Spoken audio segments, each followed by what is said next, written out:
يا أيها الذين آمنوا إذا تداينتم بدين إلى أجل مسمى فاكتبوه وليكتب بينكم كاتب بالعدل. تو ابھی تک جتنی بات ہے اس کا خلاصہ کیا ہے کہ قرض کا معنی کیا ہے؟ ٹو کٹ، یعنی آپ نے قرض کسی کو دیا تو آپ کی چیزیں کم ہو گئیں، ختم ہو گئیں. پھر قرض کیا ہوتا ہے کہ کسی کو اس صورت اس شرط پہ کچھ چیز دی جائے کہ یہ واپس لے گی اور ایک خاص مدت تک ہوگی. ٹھیک ہے. پھر ہم نے دیکھا کہ نبی صلی اللہ علیہ وسلم نے بھی قرض لیا، صحابہ کرام نے بھی لیا، حضرت عائشہ بھی لیتی تھی، حضرت عمر نے بھی ایک موقع پہ قرض مانگا. ٹھیک ہے. پھر چیز اب ہم نے دیکھی کہ قرض لینے میں کباختیں کیا ہے. اب لٹرلی اگلا سوال ہمارے سامنے ہے جس سے اب اگلا سیشن ہم شروع کر رہے ہیں، اور وہ کیا ہے کہ قرض لیں کہ نہ لیں، قرض لیا جائے یا نہ لیا جائے. ٹھیک ہے. تو اس کے لیے ہم محدثین کے چند اقوال کو سامنے رکھیں گے کہ نبی صلی اللہ علیہ وسلم کے قرض سے پناہ طلب کرنے کی جو حدیث ہے اس کی شرح میں حافظ ابن حجر، بہت بڑے اللہ کے حکم سے عالم دین تھے، بہت بڑے عالم دین تھے، حافظ ابن حجر العسقلانی ان کا نام تھا. یہ کہتے ہیں کہا گیا ہے اس سے مراد ہے ناجائز کاموں کے لیے لیا ہوا قرض، یعنی جس قرض سے پناہ مانگی گئی اس کی پہلی چیز ناجائز کام کے لیے قرض نہیں لینا. ٹھیک ہے. ناجائز کیا ہوتا ہے؟ جو جائز نہ ہو، سیدھی سی بات ہے. ہاں. اور جائز کاموں کی خاطر لیا ہوا ایسا قرض کہ اس کی واپسی اس کی بساط سے باہر ہو. میرا تو دل کر رہا تھا اس کو ریڈ کلر کا ہائی لائٹ کر دوں. یعنی ابھی دیکھیں آپ کو اتنی بڑی بات اس ایک تعریف سے پتہ چل گئی ہے کہ شاید آپ آگے کچھ بھی نہ سنیں تو آپ سمجھ جائیں گے. وہ قرض ناپسندیدہ جو ناجائز کام کے لیے ہو، اور دوسرا وہ قرض ناپسندیدہ جس کی واپسی آپ کی بس میں ہی نہیں ہو، آپ کی ہمت سے باہر ہو. کیا بعض دفعہ لوگ ایسے قرضے اپنے دوستوں، ساتھیوں، رشتہ داروں سے یا بینکوں سے نہیں لے لیتے کہ پھر واپسی میں صرف بینک کرپسی ہی ہوتی؟ آپ نے نام سنا ہے نا. اب آپ کو اس چیز میں دو چیزیں ملی ہیں، میں ساری کر کے پھر اکٹھی اور انشاءاللہ اینڈ پہ کوسچن آنسر میں آپ جو بھی سوال کریں گے اس میں کور کریں گے. پہلی بات، ناجائز کام کے لیے قرض. ناجائز کیا ہوتا ہے؟ ناجائز ہے بیٹی کی شادی ہے، آپ نے پھلجھڑیاں لگانی ہے، آپ نے فائر ورک کرنا ہے، آپ کو قرض چاہیے، لیجئے. اور یقین کریں کہ میں نے خود دیکھا اپنے ملکوں میں ایک بورڈ کے جس میں شاید کسی بینک کا ہی تھا کہ اب آپ اپنی بیٹی کی خوشیاں پوری کریں، آپ کیوں سے اسکیم، اور ساتھ ایک دلہن بنائی ہوئی اور سر پہ مرد پیار دے رہا ہے جو ایک ہمارا ٹپیکل انداز ہوتا ہے نا بوڑھوں کے پیار، اور نیچے لکھا تھا اب میں بیٹی کے ہاتھ بڑے ارمانوں سے پیلے کروں گا. تو نیچے یہ کیا ہی مطلب ہے کہ آئے ہم سے قرضے لیں اور رسواؤں پھر بعد میں. تو ناجائز چیزوں پہ خرچ نہیں کرنا. ٹھیک ہے. پھر اسی طرح حافظ ابن حجر ہی ایک اور بہت پیاری شرح لکھتے ہیں، کہتے ہیں پھر میں نے حاشیہ ابن منیر میں دیکھا قرض سے پناہ مانگنے اور قرض لینے کے جواز میں کوئی کنٹراڈکشن نہیں ہے. کیونکہ ابھی تک جتنی بات ہے، اور دیکھیں خود سے حدیثیں پڑھنے میں یہ نہ ہوتا ہے کہ ایک حدیث پڑھ کے آپ کہتے ہیں پھر دوسری اسے اپوزٹ ہے، حالانکہ آپ کو پتہ بھی نہیں لگا، آپ نے بہت ساری اپوزٹ پڑھ لی ہیں، لیکن چونکہ ہم ایک علم کی محفل میں بیٹھے ہیں تو آپ کا ذہن مطمئن ہے. تو یہ کہتے ہیں تعارض، کہتے ہیں کانٹراڈکشن کو، کہ لینے یا نہ لینے میں کوئی کانٹراڈکشن نہیں، تعارض نہیں، کیونکہ جس چیز سے پناہ طلب کی گئی ہے وہ قرض کی مصیبتیں ہیں، اور جو شخص قرض لے اور ان سے محفوظ رہے تو اس کو اللہ تعالیٰ نے پناہ عطا فرما دی اور اس نے جائز کام کیا. بہت پیاری بات ہے. پہلی بات ہے ناجائز کام کے لیے نہیں لینا. دوسری بات کیا ہے کہ لینا ہے تو اتنا لیں کہ جو واپس کر سکے. ٹھیک ہے جائز کام لے لیجئے لیکن واپس کرنے کی استطاعت ہو. تیسری بات کیا کہتے ہیں کہ قرض لینے سے پناہ نہیں مانگی، قرض لے لے لیکن قرض کی جو مصیبتیں ہیں اس سے پناہ مانگی ہے.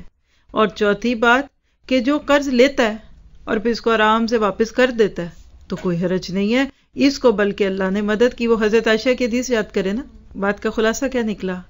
ناجائز کام کے لیے قرض نہیں لینا. بلکہ میں تو سوچ رہی تھی اس سیریز کو پڑھاتے ہوئے ویری اسٹریٹ فارورڈ، یس نو، ہینکی پینکی ہم نہیں کریں گے اس میں، کیونکہ لوگ بہت کچھ پڑھا کے پھر بھی، لیکن آج کے دور میں تو مجبوری ہے.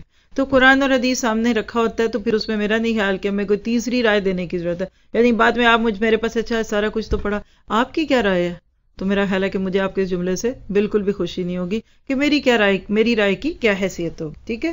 تو قرض لے سکتے ہیں جائز کام پہ، ناجائز پہ نہیں لینا. جائز میں وہ لے سکتے ہیں جس کو ادا کرنے کی طاقت ہو. تیسری چیز کیا ہے کہ قرض کی جو مصیبتیں ہیں اس سے پناہ مانگی، لیکن اگر کوئی مجبوری میں کوئی ایسا قرض لیتا ہے کہ جس کو اس کو پتا ہے کہ میں نے ادا کرنا ہے. انشاءاللہ آگے جا کے آپ کو بہت ساری سٹوریز شیئر کروں گی اس میں کہ پھر اللہ نے لوگوں کی مدد کیسے کی. یہ تو پھر آپ لوگوں کی لائف چینجنگ سٹوریز پڑھ کے تو دیکھیں پھر اللہ ان کے لیے امپاسبل کو کیسے پاسبل ہے. ٹھیک ہے. اور اگر کوئی اس طرح کرے تو پھر اللہ اس کی مدد بھی کرتا ہے بہت ساری. اسی طرح علامہ عینی ہے, ان کی بھی شرح پڑھیے, بہت ہی خوبصورت ہے. کہتے ہیں کہ میں کہتا ہوں اللہ کے نبی نے جس قرض سے پناہ طلب کی یا تو وہ جائز مقصد کی خاطر ہوگا لیکن اس کے پاس اس کی واپسی کی کوئی شکل نہیں ہوگی. رائٹ, پہلی صورت جو ہم نے دیکھی. اسی طرح وہ اپنے بھائی کا مال برباد کرنے کے در پہ ہوتا ہے یا وہ قرض, یعنی پہلی صورت کیا ہے کہ جس قرض سے پناہ مانگی وہ قرض لیا تو جائز کام کے لیے تھا لیکن واپسی کی شکل نہیں ہے. اب آپ کو کسی نے ایک ٹرسٹ پہ $1000 دیا نا, کیا واپس کر دیں گی؟ اب آپ کے پاس تو طاقت ہی نہیں تھی, تو اب آپ کے اس بھائی کا مال برباد ہو گیا نا. آپ ایکسپیرینسز یاد آ رہے ہوں گے. ایسی 20 چیزیں تم الحمدللہ میرے بھی پاس ہیں کہ میرا حل جن عبادات میں سب سے زیادہ مزہ آتا ہے وہ دوسرے کو قرض دینے میں آتا ہے. کیوں کہ آگے آپ پڑھیں گے بتائیں اس کی اتنا فائدہ دوسرے کو قرض دینے کا, دل کرتا ہے صرف اپنے کپڑے اور کھانے پینے کا شام کا 1-2 ہفتے کا سامان رکھ کے سب قرض میں دے دو. حتیٰ کہ یہاں تک کہا گیا کہ اگر کسی کوئی تمہارے سامنے سوالی آئے تو 2 چوائسز ہو نا کہ یا تو مدد کر کے جانے دو یا اس کو قرض دو, تو قرض دو. اتنے اس کے فائدے, یہ تیسرے ہم آگے سنیں گے انشاءاللہ تعالی. اتنا بڑا عمل ہے دوسرے کو قرض دینا کہ آپ جس کو قرض دیتے ہیں آپ کو ہر دن اتنا پیسہ صدقہ کرنے کا اجر ہے جب تک وہ لمٹ رہتی ہے. 1 مہینے کی لمٹ آپ نے کسی کو دی کہ 1 مہینے میں $1000 واپس کر دیں گے آپ کو. اب آپ $1000 واپس کہتے ہیں ٹھیک ہے لکھ دو, 1 مہینے تک ایوری ڈے 1000 آپ کو صدقہ. کتنا ہو گیا 1 مہینے کا؟ آپ اس مہینے کیا دعا کریں گے؟ چاند 29 کا ہو کہ 30 کا 31 کا ہو؟ ہم کہ آج چاند کو بھی سورج کی طرح 31 کا کر دیں. رائٹ, ہر دن آپ نے $30,000 صدقہ کیا اس مہینے. تو میرے پاس 1000 ہو تو میں تو خوشی سے دوں, میرا تو فائدہ ہے. دیکھیے بزنس مائنڈیڈ لوگ گھروں میں پیسے تھوڑی رکھتے ہیں, وہ تو انویسٹ کرتے ہیں. تو قرض دوسرے کو جسٹ سراسر انویسٹمنٹ ہے. ہمارا اگلا پورا ٹاپک اس پہ آ رہا ہے انشاءاللہ, نیکسٹ ٹاپک جو آئے گا. ٹھیک ہے. اب دوسری صورت یہ ہے کہ آپ نے کسی کو قرض دیا, صدقہ دے دیا, تو 1000 صدقہ دیا. بات سمجھ رہے ہیں؟ تو کس میں اجر زیادہ؟ قرض میں. اور مہینہ گزر گیا اور وہ بیچارہ $1000 دے نہیں پا رہا لیکن نیت اس کی ہے دینے کی, میں دوں گا, چلو 15 دن اوپر کر دیں, تو آپ کو کتنا روز اجر ہے؟ 2000 کا ڈبل روز ملے گا. 2000. میں کہتی ہوں اگر ہم یہ حدیثیں عام کر دیں نا تو لوگ بینکوں میں پیسہ رکھنے کی بجائے لوگوں کو دیں. شرط یہ ہے کہ جو لوگ بھی ہیں وہ بھی اتنے باشعور ہیں کہ جب بینک والے جو آپ کو واپس کر رہے ہیں وہ جو مرضی کر رہے ہیں اس کے ساتھ وہ ایک الگ ایشو, اس کو بھی ہم نہیں چھیڑتے. لیکن اگر آپ کو یقین ہے نا کہ میں نے اپنا قرض, میں نے پیسہ کسی کو دیا اور جب مجھے ضرورت پڑے گی تو مجھے دے دے گا, اس کا تو پھر اجر ہی کتنا ہے. آپ کو پتہ ہے کہ ناروے میں ہمارے اسکول میں یہ جو پروجیکٹس بن رہے ہیں یہ کس بیس پہ بنتے ہیں؟ لوگ ہمیں آ کے پکڑاتے ہیں. ابھی ہم نے کل پرسوں الحمدللہ اللہ نے ہمیں ایک اسکول کے لیے جگہ دی, گھر ہے پورا. وجہ کہ اب کیا ہم نے اب دیکھے نا اتنی جلدی اتنا پیسہ کیسے ریز ہو سکتا ہے. الحمدللہ دیتا بھی, اور وہ قرضے اتنا کیا سوچ کے دیتے ہیں کہ دل چاہا تو لیں گے نہیں تو نہیں. ہر ایک کی ڈفرینٹ ڈیل ہوتی ہے.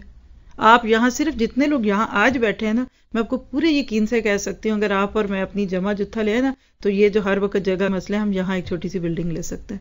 از اٹ ٹرو اور ناٹ؟ It's true. لیکن ہمیں ٹرسٹ ادھر زیادہ ہوتا ہے ادھر نہیں. لیکن شرط یہ کہ پھر یہ اسکول والے آپ کو یقین دلائیں کہ جس دن آپ کو ضرورت پڑے گی پیسہ آپ کا محفوظ ہے. اور الحمدللہ ایک دن بھی کبھی کسی کو پیچھے نہیں ہونا پڑا. یہ ہماری ریپوٹیشن ہے. پہلا اسکول جب لیا تو ہمیں لوگوں نے جو ہوا لیے فرسٹ ایکسپیرینس تھا, لیکن چونکہ ان کے سن ٹائم واپس ہوئے, جو ان سے لمٹ تھی, ہر چیز پیپر ورک پہ ہوتی ہے الحمدللہ. اس دفعہ ہمیں ڈے 1 سے کیا یہ اسکول جو نئی جگہ لی اس کی وجہ یہ بنی کہ لوگ آ کے پوچھ رہے تھے اب اور کچھ نہیں لینا, بلکہ تو پنجابی میں کہتے تھے ان اور کچھ نہیں لینا. تو جو ہمارے ساتھی سے لگتا ہے ان کا 1-1 لاکھ ٹونجا جمع ہو چکا ہے ان کے گھروں میں, وہ تو شکر کر کے دیتے ہیں کہ ہماری جان چھوٹی. اور جب جائیں گے پاکستان ہم نے 1-1 بات لکھی ہوتی کہ آج ہم پوری دنیا کے اندر بھکاری کیوں بنے ہوئے ہیں. تو انشاءاللہ ایسے بہت ساری چیزیں ہم آگے دیکھیں گے.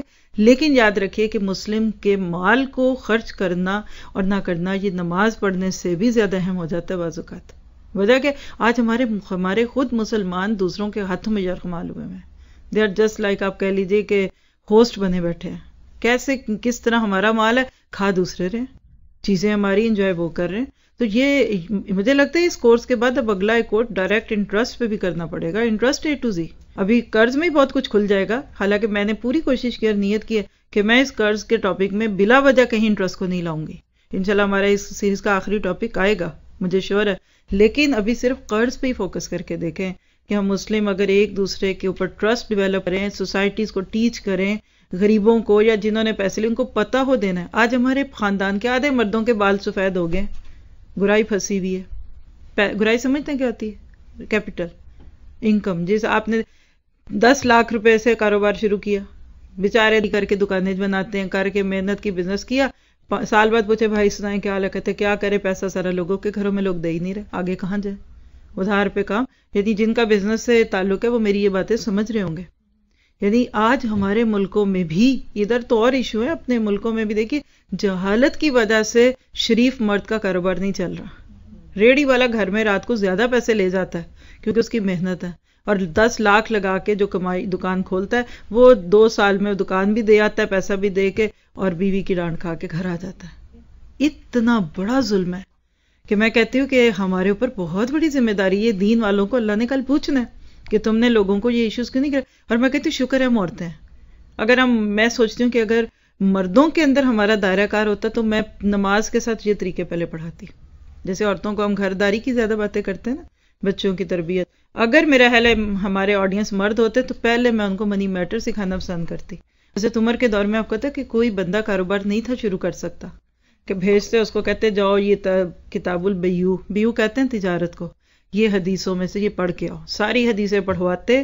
جس دن وہ جس طرح آپ کہہ لیجئے کہ NOC لینے کے لیے آپ کو شرط تھی کہ آپ نے حدیث میں سے تجاری ڈفرینٹ حلال حرام چیزیں پڑھ لی، جب کوئی اوکے کرتا پھر اس کو لائسنس ملتا. آج دیکھیں ہمارے کیا رونے ہیں. سب سے بڑا روگ ہمارا آج جہالت ہے. ہر طرف آپ دیکھیں گے بچے بگڑ رہے ہیں، گھر ٹوٹ رہے ہیں، کاروبار خراب ہیں، قرضوں میں ڈوبے پڑے ہیں. ہمارے مردوں کے ذہنوں پہ خوشی کیوں نہیں ہے؟ بھی سب کچھ آپ کے پاس ہے.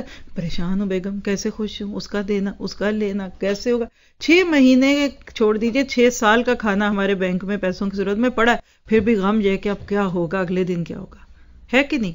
اور جس کی ہے ہی ٹوٹل ریڑھی کی قیمت ہی 500 روپے ہے، وہ تو رات کو سکون سے سوتا ہے، کہتا ہے سارے بیچ کے آ گیا ہوں. سمجھ رہے نا. تو یہ قرض کی ایک عادت ہے کہ یہ بندے کو دکھی کر دیتا ہے. یہی چیزیں یہ لوگ بتا رہے ہیں کہ آپ لے رہے. اب آپ دیکھیے آج آپ کو یہ بات میرا خیال ہے ریئلائز ہوئی ہوگی کہ کسی سے آپ قرض مانگ رہے ہیں. آپ نے اپنی کسی دوست سے کہا کہ مجھے قرض دے دو، آپ کی پسلی چھوڑ دیجیے، آپ پورے بھی بک جائیں تو وہ قرض آپ دے نہیں سکتے. تو آپ نے اپنی دوست کا مال برباد کر دیا، ضائع کر دیا. ٹھیک ہے. پھر کہتے ہیں کہ وہ قرض لیتا ہے اور اس کے پاس ادائیگی کے امکانات تو موجود ہیں. اب نوٹ کیجئے، ظاہر ہے کوئی ایسے تو نہیں اٹھا کے دے دے گا، کچھ چانسز تو ہیں نا، لیکن اس کا خیال عدم ادائیگی کا، یعنی وہ اس کو ہے. یعنی مثال ہے، دیکھیے اپنے اوپر لے کے سمجھا سکتی ہے نا.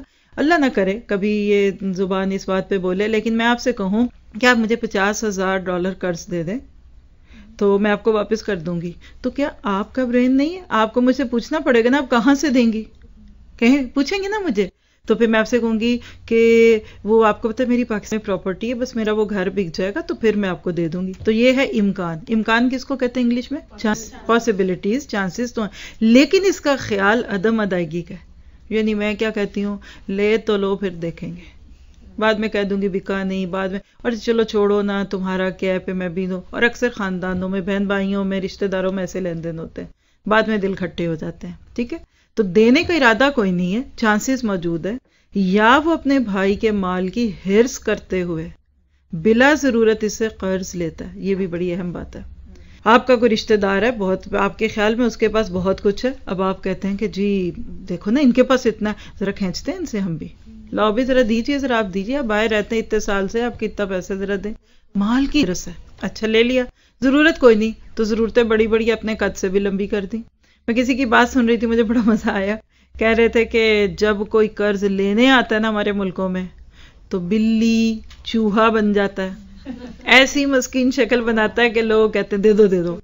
تو جب آپ 1 مہینے بعد اسے قرض واپس جائے تو شیر بن جاتا ہے کہ آپ ڈر کے بھاگ جاتے ہیں کہ اس سے نہیں لینا. It's true.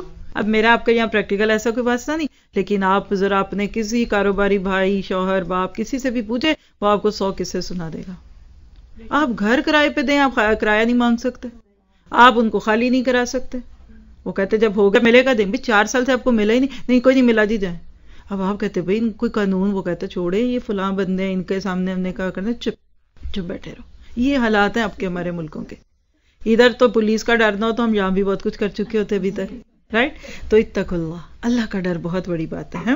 تو پھر اس کے بعد کیا کہتے ہیں کہ اس کے ساتھ کیا ہوگا کہ وہ اپنے بھائی کا نقصان جو ہے وہ بھائی کے مال کی ہرس کرتے ہوئے بلا ضرورت اس سے قرض لیتا ہے، یا مراد اس طرح کی دیگر صورتیں. مراد وہی بات، اب آپ کو بات سمجھ آ گئی ہے.